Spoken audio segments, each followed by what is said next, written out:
And talking about weather, as temperatures increase across the Midlands, many outdoor workers are spending hours in the brutal temperatures. Right now, though, News 19's Ariana Clay looks at employer responsibilities and employee rights when it comes to staying safe on the job. At Palmetto Creek Property Maintenance, owner Timmy Stewart says keeping his crew safe starts with listening to his workers and knowing when to take a break. That thing up there, that's luckily we got clouds. It has no regrets. In other words, it'll put you down.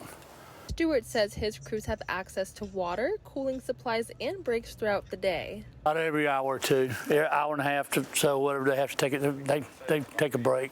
He says crew leaders are also trained to watch for signs that someone may be struggling in the heat. Very noticeable because you're not going to be doing much. You're going to be finding somewhere to sit down. You get very dizzy. For workers like Aiden Evans, the heat can make a physically demanding job even harder.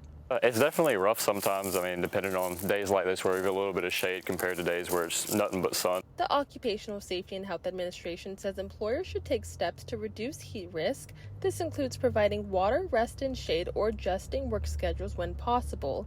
OSHA says symptoms of heat exhaustion can include headache, nausea, confusion, and heavy sweating. Vince Baden with the Midlands Workers Association says employees should feel comfortable speaking up when conditions become dangerous. The employer needs to make sure that they're listening to the worker's voice, make sure that, if there are concerns, ultimately the workers should be allowed to advocate on behalf of themselves. He also says workers should have the final say-so. And they're the ones in charge of making sure, or that they're empowered to take charge of the situation and make sure that their health and safety is something that they're allowed to prioritize. Here in Columbia, Ariana Clay for News 19 WLTX.